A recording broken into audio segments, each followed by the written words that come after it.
गुरु रूप साध संगत जियो। राधा स्वामी जी। संगत जी, अगर कोई यह चाहे उसके पास धन के अंबार लग जाए तो केवल उसके चाहने से उसके पास धन के अंबार लगने को नहीं है। धन अगर चाहते हो तो धन के लिए मेहनत करनी पड़ती है, भाग दौड़ करनी पड़ती है। केवल चाह लेने से धन का कोई संबंध नहीं है। अगर कोई चाहे उसके पास सरकारी नौकरी हो तो चाह लेने से नौकरी मिल जाने का कोई संबंध नहीं है। पढ़ाई लिखाई करनी पड़ती है, मेहनत करनी पड़ती है, दिन रात एक करना पड़ता है। अगर कोई चाहे मैं ऊंचे पद पर पहुंच जाऊं तो चाह लेने भर से ही आज दिन तक कोई भी ऊंचे पद पर नहीं पहुंच गया। ऊंचे पद पर पहुंचने के लिए बड़ी ही ज्यादा भाग दौड़ करनी पड़ती है, बड़े ही कष्टों का सामना करना पड़ता। जो कुछ भी इस संसार में हासिल किया जा सकता है या जो कुछ भी हम इस संसार में हासिल करते, उस सब को हासिल करने के लिए हमें कड़ी मेहनत और कई कष्टों से गुजरना पड़ता है। कुछ भी इस संसार में बिना कमाई के हासिल नहीं होता। कुछ भी इस संसार में केवल चाह लेने भर से हासिल नहीं हो जाता। जैसे धन का संबंध चाह से नहीं है, कमाई से है, उसी तरह शब्द का संबंध, ध्यान का संबंध चाह से नहीं है बल्कि कमाई से है। जिन्होंने कहा है शब्द में डूबने की चाह तो बड़ी है, लेकिन शब्द में डूब नहीं पाता, संसारी कामकाज में उलझा रह जाता हूं। क्या कभी मुझ पर भी सद्गुरु की दया मेहर होगी?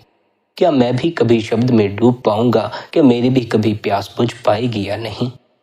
वे इस बात को स्मरण रखें, जब तक शब्द में डूबने की चाह है तब तक तो शब्द में डूब ना पाओगे। जैसे धन चाह लेने से धन हासिल नहीं हो जाता, कड़ी मेहनत करनी पड़ती है, कष्टों से गुजरना पड़ता, वैसे ही शब्द हासिल करने के लिए मेहनत करनी पड़ती। शब्द हासिल करने के लिए, ध्यान में पहुंचने के लिए भी बहुत से कष्टों का सामना करना पड़ता। लेकिन ये कष्ट भौतिक नहीं होते, ये मानसिक होते। ध्यान में उतरने के लिए हमें अपने मन का साथ छोड़ना पड़ता, वासनाओं को छोड़ना पड़ता है, इच्छाओं को छोड़ना पड़ता है, यहाँ तक कि अपने आप तक को भूलना पड़ता है। अपने आप को भूल जाना बड़े कष्ट से भरा मालूम पड़ता। अपनी वासनाओं को छोड़ देना, अपनी इच्छाओं को छोड़ देना, अपनी कामनाओं को छोड़ देना जीव को बड़े ही कष्ट से भर देता है। जीव अपनी इच्छाओं और वासनाओं को छोड़ने को राजी नहीं।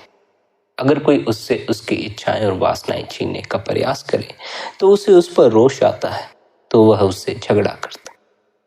इसलिए साधक को भी बड़े कष्ट से गुजरना पड़ता। कष्ट इसी बात का कि अपनी इच्छाओं और वासनाओं को छोड़ना पड़ता, अपने आप को छोड़ना पड़ता।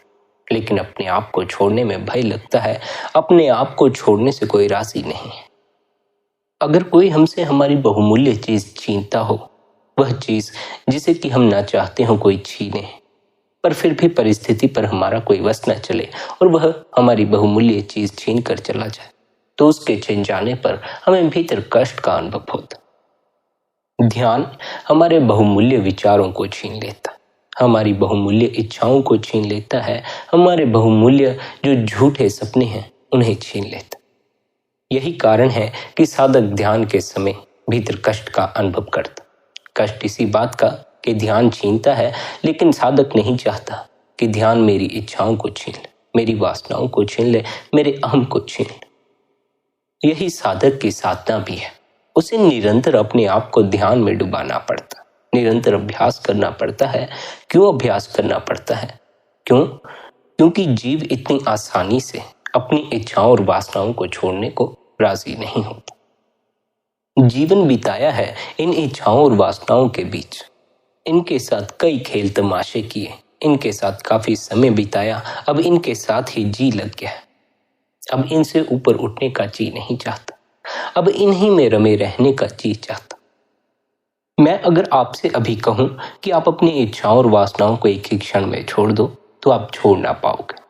क्यों नहीं छोड़ पाओगे? इसी कारण कि जीवन इन्हीं के साथ बिताया, काफी लंबे समय से इन्हीं में लीन रहे हैं, अब एक ही क्षण में इन्हें छोड़ नहीं सकते।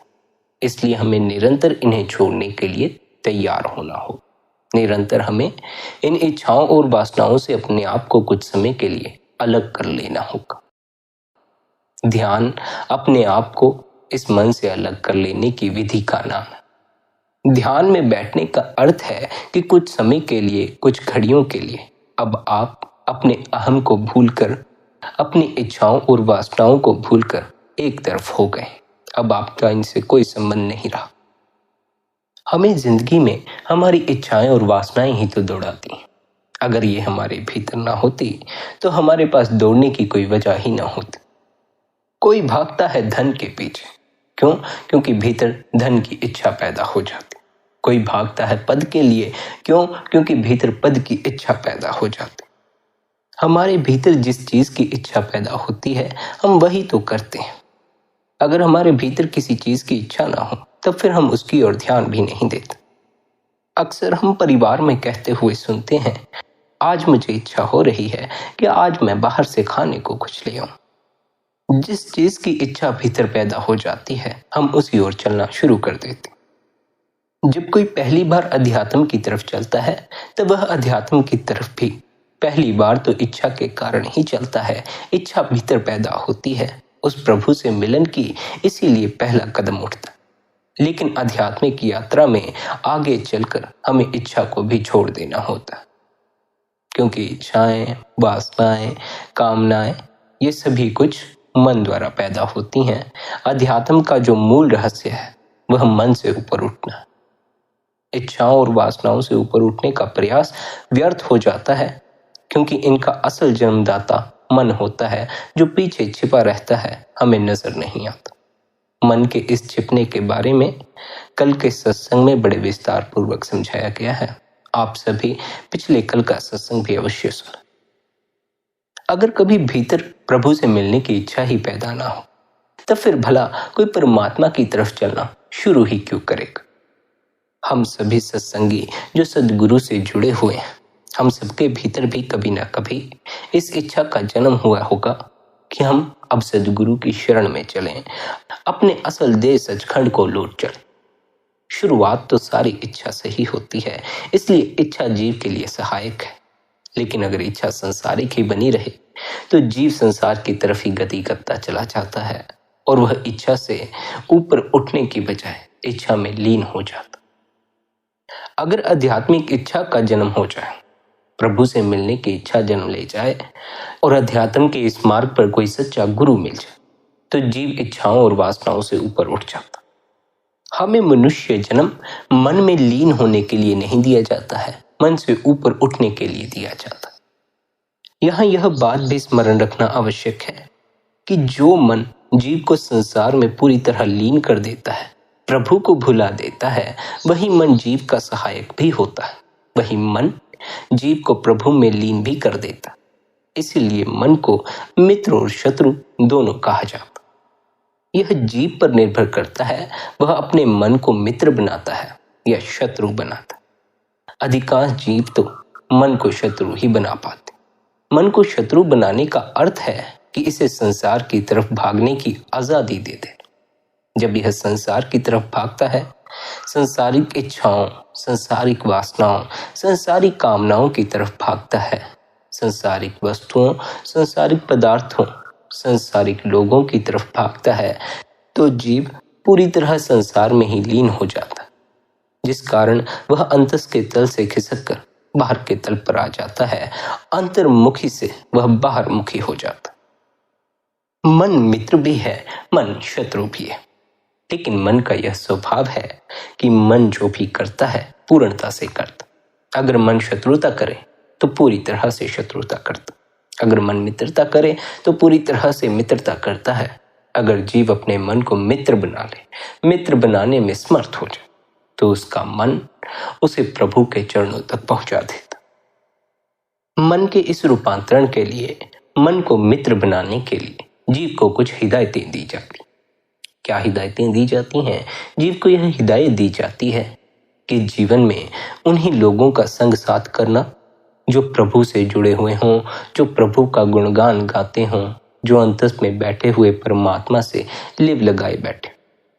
क्यों हमें यह हिदायत दी जाती है? क्योंकि मन को जो सिखाया जाता है मन वही सीख लेता है।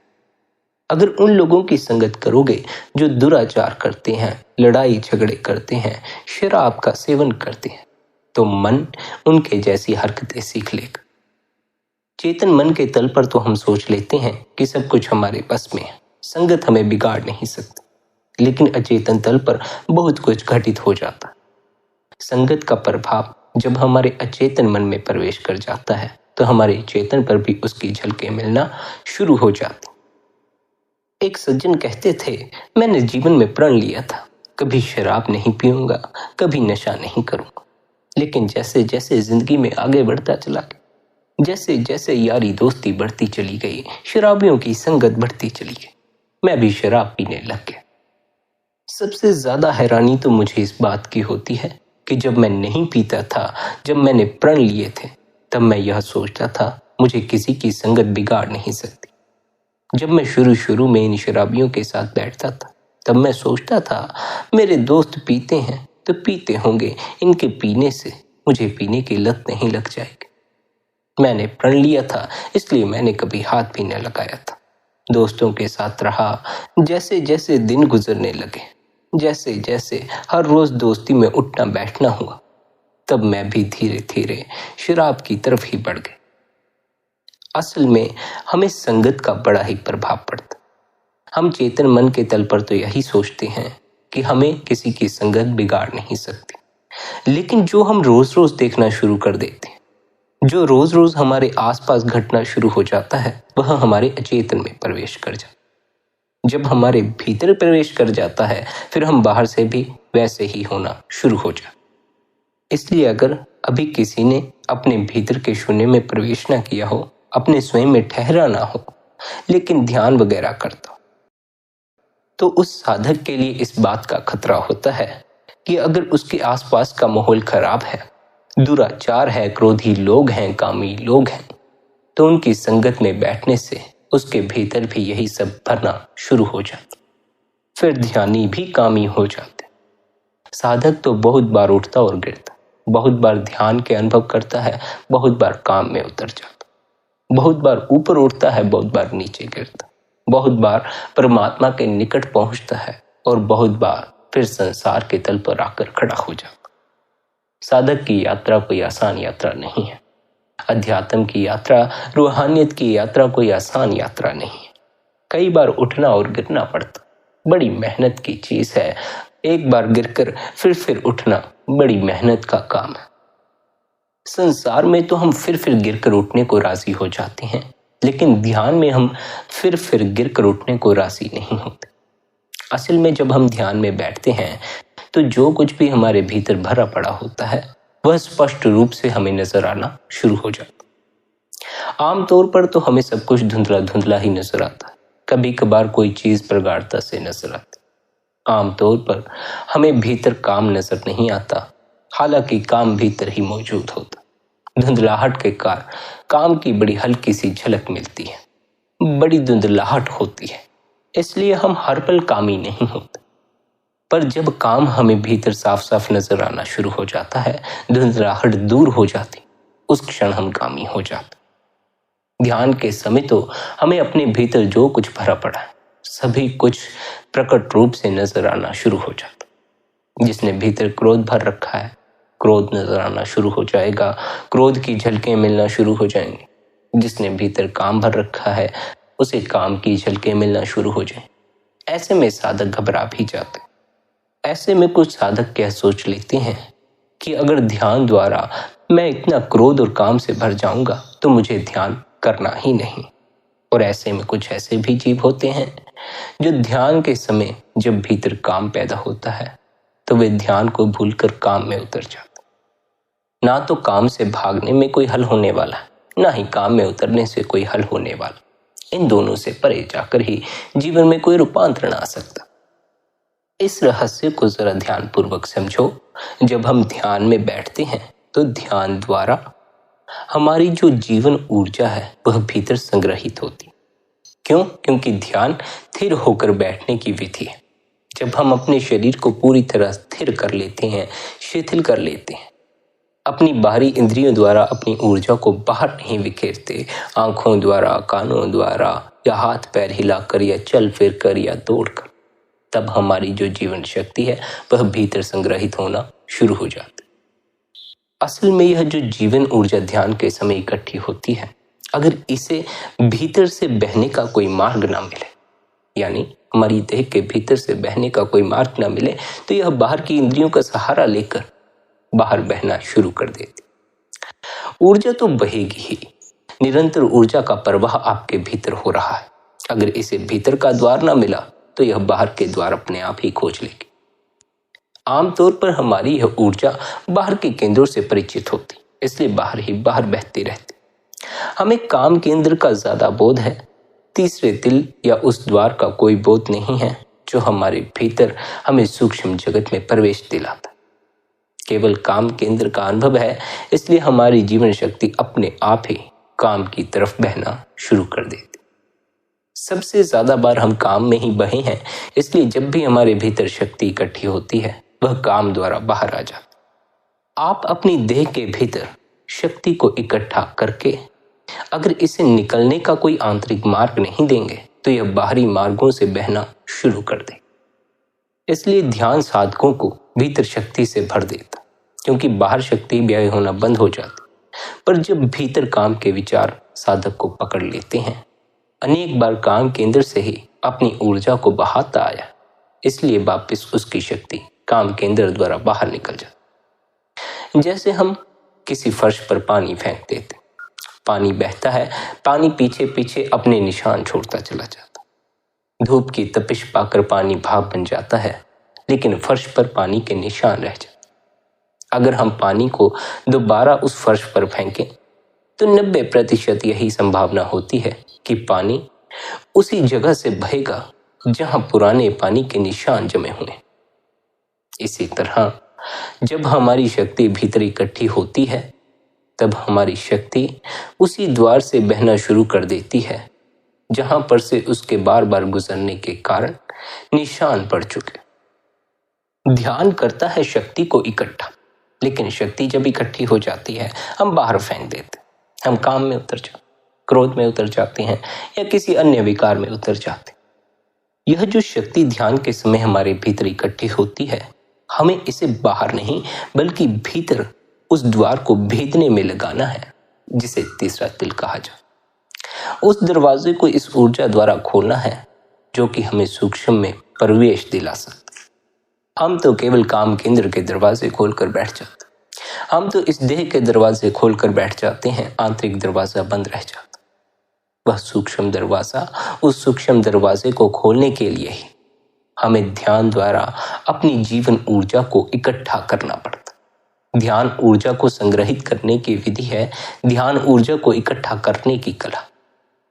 हम चलते हैं, फिरते हैं, बोलते हैं, खाते हैं, पीते हैं, देखते हैं, जो कुछ भी करते हैं उस सब में हमारी जीवन ऊर्जा व्यय होती। बिना शक्ति के हमारा शरीर चलायमान नहीं हो सकता, हम दृश्य नहीं देख सकते, हम कुछ सुन नहीं सकते।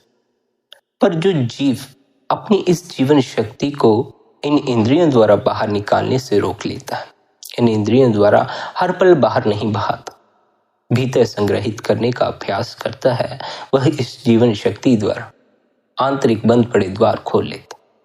जब यह जीवन ऊर्जा ऊपर उठना शुरू होगी तभी आपकी आंतरिक आंखें खुलेंगी, आपके आंतरिक कान सक्रिय होंगे। जैसे हमारे भीतर की शक्ति को अभी काम केंद्र द्वारा बहने का ही अनुभव है, तीसरे दिल द्वारा बहने की कोई खबर नहीं, उसी तरह अभी हमारी जीवन शक्ति को बाहरी कानों के बारे में ही खबर है, आंतरिक कानों की कोई खबर नहीं। और यह खबर तब तक न लगेगी जब तक आप इस शक्ति को ऊपर उठाने के प्रयास में न लगे। अगर आप इस जीवन ऊर्जा को ऊपर की तरफ नहीं उठाएंगे तो ये अपने आप से नीचे की तरफ बहेगी।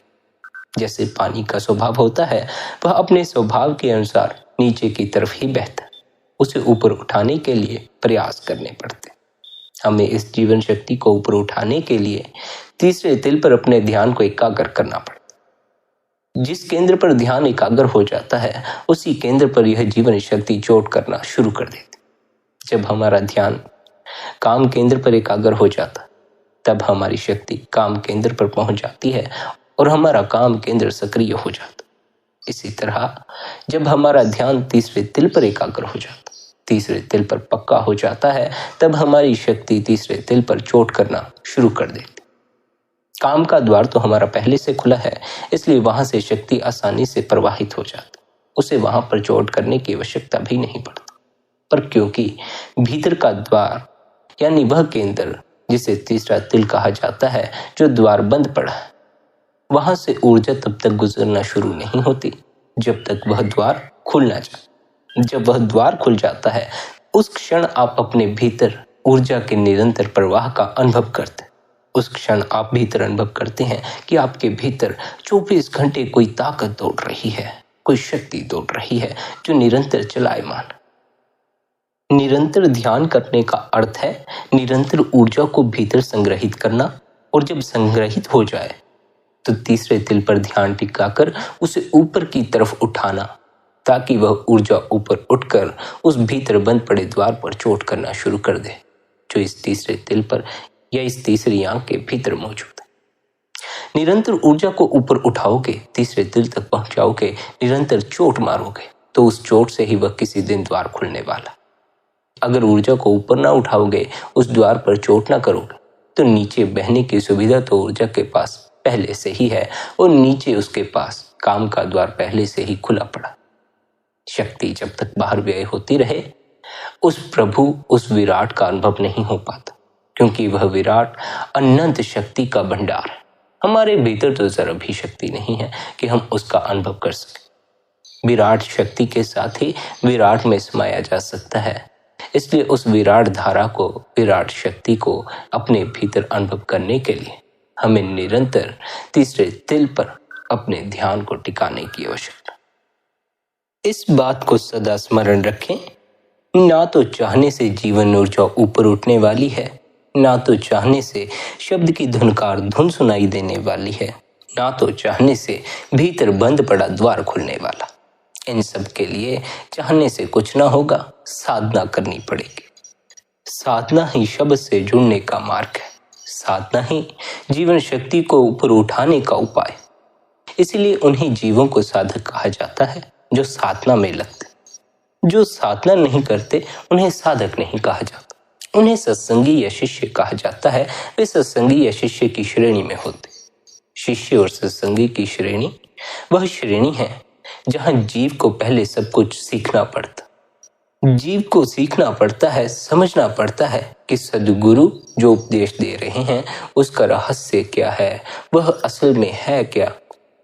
जब तक जीव सद्गुरु द्वारा अध्यात्म के ज्ञान को समझ रहा होता, क्या सत्य है, क्या असत्य है, क्या धर्म है, क्या अधर्म है, कैसे वहां तक पहुंचना है, क्यों वहां तक पहुंचना है, कैसे परमात्मा से मिलाप होगा, तब तक वह सत्संगी या शिष्य होता। क्योंकि शिष्य और सत्संगी का काम गुरु के उपदेश द्वारा सत्य की पहचान कर। मगर सत्संग और उपदेश द्वारा जो जीव को पहचान होती है वह शाब्दिक पहचान होती। शब्दों द्वारा थोड़ा विचारशील होकर वह सत्य के बारे में समझ तो जाता है, लेकिन सत्य को उपलब्ध नहीं कर पाता। उपलब्ध करने के लिए सद्गुरु उसे साधना बताता। साधना इसलिए जरूरी होती है क्योंकि शब्दों द्वारा आपको सत्य की समझ तो आ सकती है, लेकिन आप सत्य में प्रवेश नहीं कर पाएंगे। परमात्मा के बारे में समझ द्वारा आप ज्ञान तो इकट्ठा कर सकते हैं, लेकिन परमात्मा में प्रवेश नहीं कर पाएंगे। संसार जो हमें परमात्मा की समझ देता है वह सद्गुरु की शिक्षा से, सद्गुरु की समझ से बिल्कुल विपरीत होती। संसार की परमात्मा की समझ बाहर परमात्मा में समा जाना है, बाहर परमात्मा की खोज करना, लेकिन सद्गुरु की समझ परमात्मा की खोज अपनी देह के भीतर करना। इसलिए आध्यात्मिक यात्रा के पहले चरण में सत्संग का महत्व है, जीव के सत्संगी होने या शिष्य होने का महत्व है। पहले जीव को यह समझाया जाता है कि परमात्मा बाहर क्यों नहीं है, भीतर क्यों है। जीव को यह समझाया जाता है भीतर से कैसे परमात्मा उपलब्ध होता है, भीतर और क्या क्या है। रूहानी नज़ारों के बारे में समझाया जाता है, शब्द धुन के बारे में समझाया जाता है, अंतस में बैठे परमात्मा का गुणगान किया जाता है। लेकिन सत्संग के उपदेश द्वारा जीव अंतस में बैठे ना तो परमात्मा को देख पाता, ना तो अंतस के शब्द को सुन पाता। सत्संग का यह महत्व भी नहीं है कि वह जीव को शब्द से जोड़ दे या जीव को परमात्मा में प्रवेश दिला। सत्संग का उद्देश्य तो जीव में आंतरिक समझ को पैदा करना। जब तक आंतरिक समझ पैदा ना हो, आंतरिक विकास शुरू नहीं होता। इसलिए जो मन हमें संसार की समझ में उलझाकर हमारा शत्रु हो जाता है, अगर हम इसे सद्गुरु की संगत में रखें, गुरु के प्यारों की संगत में रखें, तो यह उनकी समझ के अनुसार चलकर अंतर्मुखी हो जाता, अंतर में जीव को उतरने का मौका दे देता है, जीव का मित्र हो जाता। संगत का यही महत्व है। जैसी संगत करोगे वैसा मन होता चला जाएगा, उसी ओर मन लेता चला जाएगा। यहाँ यह भी समझ लेना जरूरी है कि शराबियों और दुराचारियों की संगत से तो बचना ही है, तथा कथित धार्मिक गुरुओं की संगत से भी बचना है।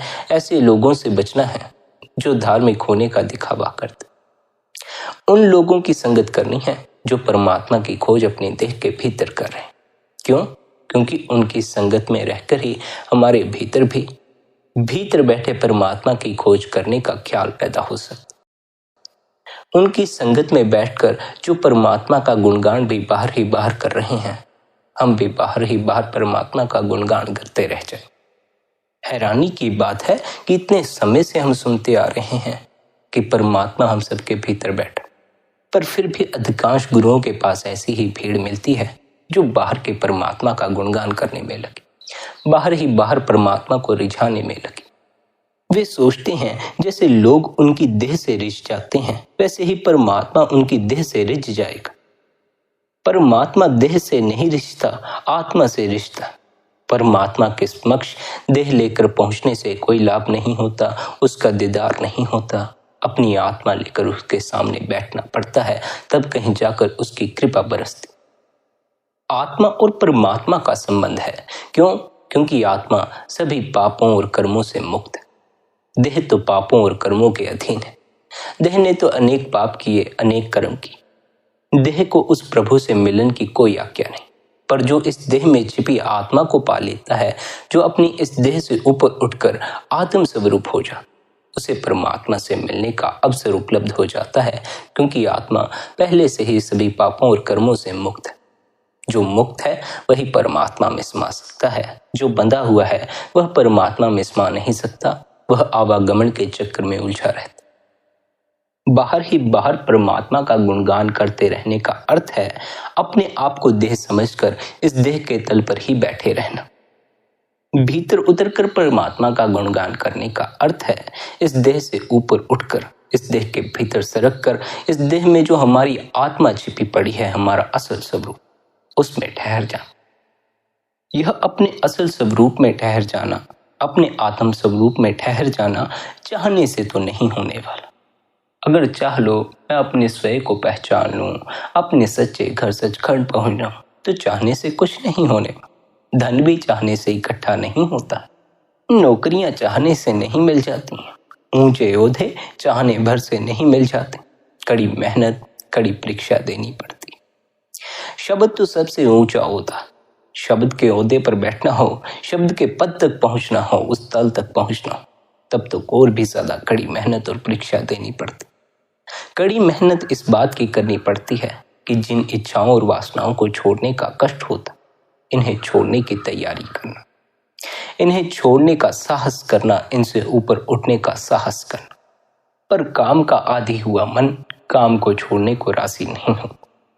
यही साधक की साधना भी है कि वह निरंतर ध्यान में उतरकर इन सभी वासनाओं और इच्छाओं से ऊपर उठने को राजी हो जाए। इसलिए सद्गुरु कहते हैं, साधक जितने मानसिक दुख से गुजरता है, उतने दुख से साधारण जीव नहीं गुजरता। क्यों? क्योंकि साधारण जीव को इन इच्छाओं और वासनाओं को छोड़ना नहीं। इच्छाएं ना भी पूरी हो, वासनाओं की ना भी पूर्ति हो, तब भी उनसे दुख पैदा नहीं होता। किस कारण? इस कारण कि इच्छाओं और वासनाओं के होने का ही असल सुख होता। ना हुई कोई इच्छा पूरी, नई खड़ी कर लेंगे, लेकिन नई खड़ी करने के लिए इच्छा का भीतर होना जरूरी। ना हुई कोई वासना पूरी तो कोई बात नहीं, नई वासना खड़ी कर लेंगे, लेकिन भीतर वासना का होना जरूरी। साधारण आदमी के लिए इनके होने का ही सुख बना रहता। ये हैं, यही काफी रहता। ना भी हो पूरी इसका कोई गम नहीं होता, अगर ये ना हो तब गम होता। इसलिए साधक जब इन इच्छाओं और वासनाओं को छोड़ने लगता है तब उसे दुख का अनुभव होता, क्योंकि इन्हें छोड़ने में दुख का अनुभव होता है, इनके साथ रहने से दुख का अनुभव नहीं होता। नई नई इच्छाएं खड़ी करते चले जाओ, नई नई कल्पनाएं खड़ी करते चले जाओ, नई नई वासनाएं खड़ी करते चले जाओ। अनंत भंडार है, कभी खत्म होने को है नहीं, इसलिए जीव इन्हीं में लीन रहता।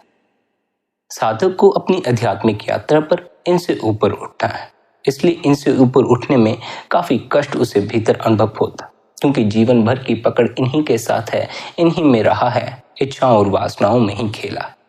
इनका साथ छोड़ना बड़ा ही कष्टपूर्ण मालूम पड़ता। इसलिए साधक की साधना कोई आसान साधना नहीं होती। साधक जितने मानसिक दुख से गुजरता है उतने दुख से साधारण जीव नहीं गुजरता। पर साधक को निरंतर साधना द्वारा, निरंतर ध्यान द्वारा यह लाभ अवश्य होता है कि एक दिन वह एक ऐसे तल पर पहुंच जाता है जिस तल पर उसके भीतर चाह उठना बंद हो जाती, इच्छाएं उठना बंद हो जाती हैं, वासनाएं उठना बंद हो जाते हैं, विचार कल्पनाएं उठना बंद हो जाती। अगर आप अपने जीवन का ठीक ठीक विश्लेषण करोगे तो आप पाओगे आपके जीवन में आप जितना भी दुख या पीड़ा या निराशा अनुभव करते हो वह सब भीतर घूमते विचारों के कारण, भीतर पैदा होते काम के कारण, भीतर पैदा होते क्रोध के कारण ही अनुभव करते। बाहर से कुछ भी आपको दुखी नहीं कर सकता जब तक कि आप भीतर से दुखी होना शुरू ना कर दें। अगर बाहर आपके दुख बरस रहा है, आप भीतर सुखी होने की ठान कर बैठ जाए, तब आपको बाहर का कोई दुख छेड़ तक नहीं सकता। पर हम दुख को अपने ऊपर हावी होने देते हैं, भीतर प्रवेश करने देते हैं, इसलिए हम बाद में रोते और चिल्लाते हैं। हम कहते हैं सुख का अनुभव नहीं होता। स्मरण रहे, मन को किस ओर ले जाना है यह जीव पर निर्भर करता। मन को अपना मित्र बनाना है कि अपना शत्रु बनाना है यह जीव पर निर्भर करता। मन द्वारा दुख निर्मित करने हैं कि सुख निर्मित करने, यह जीव पर निर्भर करता। जिन्होंने दुख निर्मित करने की ठानी उन्होंने संसार में जो बन सका सब कुछ किया, संसार में ही उलझे रहे, मोह में उलझे रहे, माया में उलझे रहे। उन्होंने भीतर दुख ही दुख इकट्ठा कर लिया। उन्होंने मन को संसारिक मोह में ही भटकने की इजाजत दी, संसार की तरफ ही बहने की इजाजत दी, जिस कारण मन उनका बैरी हो गया। जिन्होंने मन को गुरु की याद में लगा लिया, भजन बंदगी में लगा लिया, उनका मन संसार की तरफ उन्हें लेकर नहीं जाता, उनका मन उन्हें परमात्मा की तरफ ही लेकर जाता। मन ही तो इच्छा पैदा करेगा कि चलो सद्गुरु के दर्शन कराते। मन न हो तो इच्छा कैसे पैदा हो सकेगी? मन न हो तो सद्गुरु के दर्शन की लालसा कैसे पैदा हो सकेगी? जिनके भीतर संसार ही संसार घर कर गया है, वे अपने संसारी कामकाज निपटाने के बाद आपको शराब खानों पर मिलेंगे। जिनके भीतर प्रभु घर कर गया है, वे आपको अपने संसारी कामकाज निपटाने के बाद सत्संग घरों में मिलेंगे, सद्गुरु के द्वारों पर मिलेंगे, मंदिरों में मिलेंगे या अपने घर पूजा स्थानों पर मिलेंगे। जैसी इच्छाएं जिसके भीतर भरी पड़ी हैं वैसा ही उसका जीवन भी हो जाता। कईयों का मन मित्र हो जाता है, कईयों का शत्रु हो जाता है। उनका मन शत्रु हो जाता है जो इस मन को संसार में उलझाकर अपने जीवन में उपद्रव ही उपद्रव खड़े कर ले। उनका मन मित्र हो जाता है जो इसे प्रभु की याद में लगाकर अपने जीवन को भीतर आनंद से भरना शुरू कर देते। आनंद बाहर से उपलब्ध नहीं होता, आनंद के झरने बाहर नहीं बहते हैं, भीतर घट में बहते।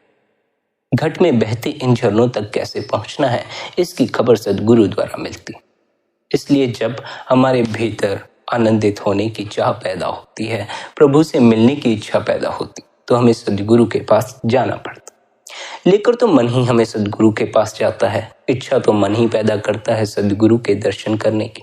पर हम सभी को यह बात स्मरण रखनी है, यह सब शुरुआती पड़ाव है।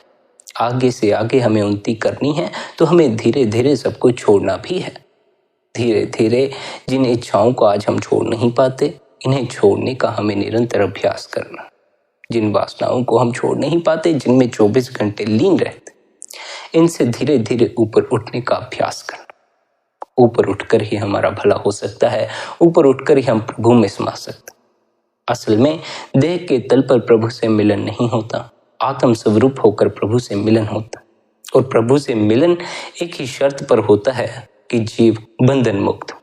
आत्मा प्रत्येक तरह के बंधन से मुक्त होती, पापों से मुक्त होती है, कर्मों से मुक्त होती है, मोह से मुक्त होती है, लोभ से मुक्त होती है, क्रोध से मुक्त होती। देह तो इन सभी के बंधन में बंधी होती। इसलिए जो देह द्वारा परमात्मा से मिलन की यात्रा करते हैं उनकी यात्रा पूरी नहीं हो पाती। बंधन रहित परमात्मा को बंधन में बंधी देह द्वारा जाना नहीं जा सकता। बंधन रहित परमात्मा को बंधन रहित होकर ही जाना जा सकता। बंधन रहित होना यानी अपने आत्म स्वरूप में पहुंच जाना, अपनी आत्मा की पहचान कर लेना। यहां यह बात स्मरण रख लेना आवश्यक है कि आत्मा चाहने से उपलब्ध नहीं हो जाती। कोई अगर चाहे मैं अपनी आत्मा को उपलब्ध हो जाऊं, कोई अगर चाहे भीतर के आनंद को उपलब्ध हो जाऊं, चाहने से कुछ ना होगा। साधना करनी पड़ेगी, निरंतर ध्यान में बैठना पड़ेगा। जो भी आपके सद्गुरु ने आपको अभ्यास दिया हुआ है, निरंतर उस अभ्यास की पालना करनी पड़ेगी। हम निरंतर ध्यान में बैठने से घबराते हैं, हिचकिचाते हैं क्योंकि जब ध्यान में बैठते हैं तो जो कुछ भीतर भरा पड़ा है वह प्रगाढ़ रूप से नजर आना शुरू हो जाता। इतना तो हमें काम साधारणतः जीवन में जोर नहीं मारता जितना ध्यान के समय जोर मारना शुरू कर देता। इसलिए हम घबराते हैं, ध्यान से बचते हैं, ध्यान में बैठते नहीं, क्योंकि ध्यान हमें और भी ज्यादा बेचैन कर दे। घबराओ मत, साहसी बनो, निरंतर ध्यान में बैठो, निरंतर इन सभी वासनाओं, इन सभी इच्छाओं, इन सभी कूढ़ विचारों का सामना करो, इनके दृष्टा बनो, इनसे ऊपर उठने की तैयारी करो। कब तक इनसे दूर भागते रहो? लोग हैं भीतर निरंतर दुख और विषाद के विचार चलते रहते हैं। उनसे बचने के लिए कभी टेलीविजन देखते हैं, कभी फोन देखते हैं, कभी क्रिकेट देखते हैं, कभी सीरियल देखते हैं। ये सब अपने भीतर के दुख को भुलाने के उपाय। बाहर हमने मनोरंजन के जितने भी साधन खोजे हुए हैं, ये सभी मनोरंजन के साधन हमारे भीतर के दुख को छिपाने के उपाय हैं। जब हम ध्यान द्वारा भीतर नजर करते हैं तो दुख और विषाद नजर आता। इसलिए हम ध्यान में नहीं बैठते, आंखें बंद करके भीतर नहीं उतरते, बल्कि आंखें खोलकर बाहर टेलीविजन देखने में लगे रहते। टेलीविजन देखने में भीतर का दुख नजर नहीं आता। जो भीतर है वह बाहर देखने से नजर नहीं आता। इसलिए हम ज्यादातर बाहर के नज़ारे ही देखते हैं, बाहर की चीजों को देखने में अपना समय व्यय कर देते। अगर देखना ही है, जीवन में रूपांतरण चाहिए, तो अपने भीतर चलते विचारों को देखो, भीतर उठते दुख को देखो, उसके साक्षी बनो। जो भीतर उठता, भीतर जो होता है उसके साक्षी बनो। बाहर जो कुछ आप देखते हो यह सब भीतर ना देखने के उपाय हैं, भीतर से आपकी नजर को बाहर मोड़ देने के उपाय। जब भी ध्यान में काम ज्यादा जोर मारे, क्रोध ज्यादा जोर मारे, तो आपको उनमें लीन नहीं हो जाना है, ना ही आपको ध्यान से भागना है या इन विचारों को हटाना है, बल्कि आपको इनके साक्षी हो जाना है। इन्हें दृष्टा होकर देखते रहने से ही विचार विलीन हो जाते, देखने से ही काम विलीन हो जाता। पर क्योंकि हम इन्हें देख नहीं पाते, हम इनमें लीन हो जाते हैं, इसलिए हम उलझ जाते। लीन नहीं होना है, ना ही इनका दमन करना है, इनके दृष्टा बनना है। जो कुछ भीतर होता हो, दुख, विषाद, कल्पनाएं या विचार, सभी के दृष्टा बनना है, साक्षी भाव से इनको देखते रहना। यह बात ख्याल रखें, यही करना कठिन होता है, इसलिए साधना इतनी आसान नहीं है। हम यह नहीं कर पाते हैं, इसलिए हम रोज भजन बंदगी में बैठते नहीं। हम जानते हैं या तो हम इनका दमन करेंगे या इनमें लीन हो जाएंगे, इनके साक्षी नहीं हो पाएंगे, इसलिए हम भजन बंदगी में नहीं बैठते। निरंतर बैठो, निरंतर थोड़ी थोड़ी कोशिश करो। 5 मिनट के लिए ही साक्षी होकर बैठो, नहीं 2 घंटा, 3 घंटा, 4 घंटा बैठ सकते। अगर शुरुआत तो 1-1 मिनट से ही करनी होगी। साक्षी होना इतना आसान नहीं है, मन के साक्षी हो जाना बड़ा कठिन है। 1 मिनट के लिए भी अगर आप मन के साक्षी हो जाएं तो आप मन से ऊपर उठ जाते हैं। और यह 1 मिनट के लिए मन के साक्षी होने के लिए हमें कई घंटों के लिए अभ्यास करने पड़ते हैं। इस 1 मिनट के साक्षी भाव को साधने के लिए ही पीछे कई घंटों की साधना छिपी होती है। इसलिए आध्यात्मिक मार्ग पर चलना इतना आसान भी नहीं होता, होना भी नहीं चाहिए। जो आसान होता है, जो आसानी से जीव को मिल जाता, जीव उसकी कदर नहीं करता। अगर परमात्मा आसानी से ही मिल जाए तो फिर परमात्मा की कदर ना रह जाए। परमात्मा की इतनी कदर है, इसी कारण तो है कि आसानी से मिलता नहीं, सभी के पास है नहीं, कभी कभी किसी विरले के पास ही उसकी झलक मिलती। इसलिए हम उसकी शरण लेते हैं, उसकी शरण में अपनी लिप भी प्रभु से जोड़ने का अभ्यास करते हैं। शब्द साधना का फल है। परमात्मा से मिलने के लिए निरंतर साधना करनी पड़ती है। साधना का अर्थ है अपने मन से ऊपर उठने के लिए निरंतर तैयारी करना। एक ही क्षण में इसे छोड़ना आसान नहीं है, इसलिए हमें निरंतर अभ्यास द्वारा इसे छोड़ना पड़ता। आप निरंतर अभ्यास करें, निरंतर इससे ऊपर उठने की तैयारी करें, निरंतर इसे छोड़ने के लिए अपने सद्गुरु द्वारा दिया हुआ अभ्यास करें। जीवन में कभी भी रूपांतरण चाहने से नहीं होता। कुछ भी चाह लो, चाहने से नहीं मिल जाता। उसके लिए कड़ी मेहनत की आवश्यकता होती है, उसके लिए साहस की आवश्यकता होती है। तब तक टिके रहना पड़ता है जब तक वह हासिल न हो जाए। इस मार्ग पर भी यही है, आपको टिके रहना होगा, साहसी बनना होगा और चाहते छोड़कर मेहनत करनी होगी। निरंतर शब्द की कमाई करनी होगी, निरंतर अभ्यास करना होगा। कमाई करोगे तभी फल मिलने को है, कमाई नहीं करोगे तो फल उपलब्ध नहीं होगा। बिना कमाई के कुछ भी हासिल नहीं होता, सब कुछ कमाना पड़ता है। इसलिए आप सद्गुरुओं को बार बार उपदेश देते सुनोगे, शब्द कमाई की चीज है, नाम कमाई की चीज है। इसलिए संगत जी, आप सभी से यही विनती है, अपने सद्गुरु द्वारा दिए हुए नाम की कमाई करें, निरंतर भजन बंदगी करें, निरंतर ध्यान में बैठें। आज के इस सत्संग को यहीं पर विश्राम देते हैं। आप सभी ने इतने प्रेम और प्यार से सत्संग को सुना, उसके लिए आप सभी का धन्यवाद। राधा स्वामी जी।